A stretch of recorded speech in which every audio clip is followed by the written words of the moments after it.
There's a quiet way we ask for permission. It doesn't always look like a question. Sometimes it looks like over-explaining. Sometimes it looks like postponing rest. Sometimes it looks like staying. Sometimes it looks like silence. And I think most of us do it in subtle ways. I know I did. And for me, it all became very clear in Asia. Because Asia removed me from my daily routine, from my roles, from the systems I was operating inside. And suddenly I could see where I was still asking, even to rest, to slow down, to choose myself. That's when I realized I was not living the free life I believed I was living. I could see how often I avoided disappointing people. How often I softened boundaries to keep peace. How often I stayed in dynamics that felt misaligned or one-sided. How often I gave presence when my body was asking for rest.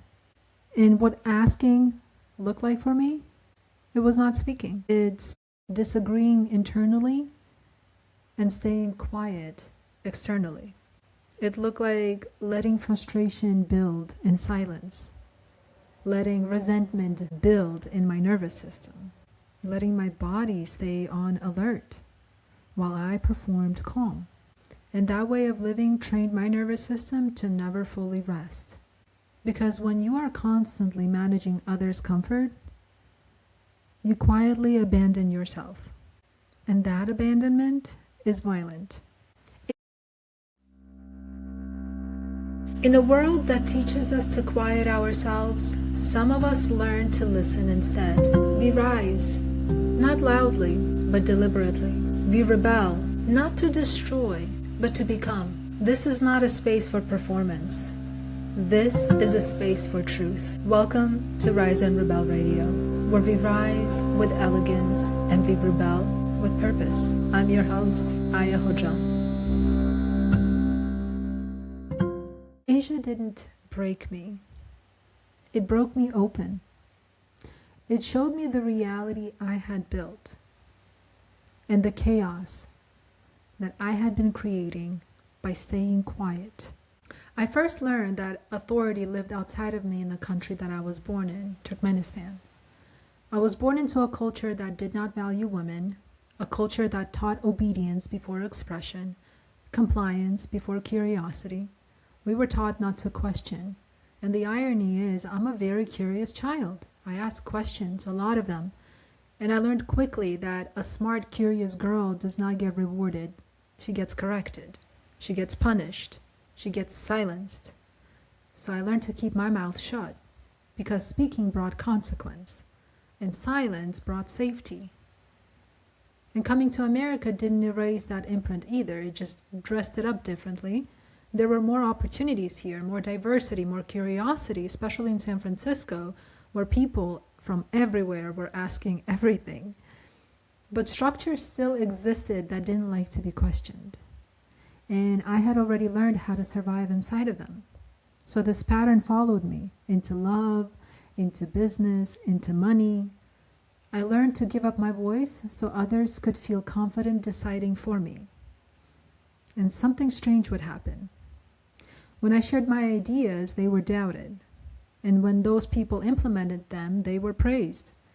And slowly, I internalized the belief that my knowing was negotiable, that my clarity required consensus, that choosing myself without agreement would cost me people. And in some ways, I was right, because the day I chose myself first, I did lose people, but not the ones who loved me. I lost the ones who fed on my availability, my labor, my emotional presence, my ideas. So in all, I lost the energy vampires, the ones who took and did not contribute. And that loss made space for something amazing. The moment I truly saw how I was giving my power away was not dramatic. It was very sobering. I was sharing my ideas with people I trusted, willingly, openly, and then I watched those ideas be taken and used as if they were not born in me. And it wasn't the idea that hurt, it was the recognition.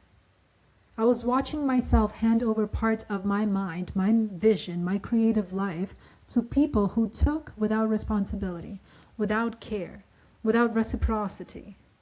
And that was the moment sovereignty began.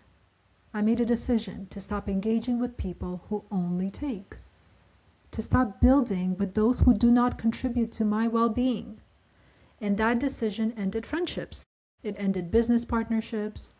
And for a moment, I believed it cost me my business because I was under the illusion that what I had built in partnership was for my business, until I walked away and realized someone had capitalized on my energy, my time, my skills, my experience, and I left with nothing. And the same was true in friendships. It cost me. It cost me, me. And that is the most expensive thing there is. But something returned. My energy, my ideas, my care, my love, all the resources I had externalized came back home to me. And I learned something sacred. When I choose myself, I don't serve the world less. I'd serve it honestly. And my relationship with fear changed because fear stopped being a wall. It became a doorway. Fear taught me there is magic on the other side.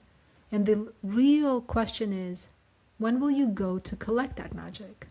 Self-trust now begins very simply for me, with listening, with checking in, with honoring the season I'm in, with letting my nervous system be a source of information, not something to override. It looks like slowing down, even with ideas. If I can't meet something with presence, I don't force it. I hold it. And I return when I'm available. Uncertainty no longer scares me. And for those that know, I wrote a whole book about it called Getting Lost in the Sauce, which was not a metaphor, it was actual practice.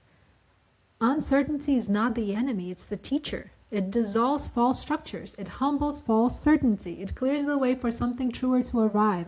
And self-authority lives comfortably there because it doesn't need guarantees to choose. It just needs alignment. So if you're listening to this, I want you to ask yourself gently, where am I still asking for permission? Who do I defer to when my body already knows? What would change if I trusted my first answer? What fears keep me in consensus instead of clarity? And what might sovereignty make possible in my life? Not performative, but independence. Not isolation, but authorship. The ability to stand inside your own choices without needing them to be approved. The fire you carry is yours. Your power is not borrowed. Your knowing is not a suggestion. Honor your truth. Honor your timing. Honor the voice that does not need permission to exist. My invitation to you is simple. Choose yourself. Start small. Look at your daily habits. Notice where you choose yourself first and where you choose yourself last, and begin there. Rise and Rebel stands for this. You are not here to ask to shape the world. You are here to shape it, to lead, to decide, to become the authority you were waiting for. This is Rise and Rebel. I wish you the best because you deserve the best. Thank you for being here. Until next time. If something stirred while you were listening, let it. You don't need to rush to your becoming. Remember, rise when the world is quiet.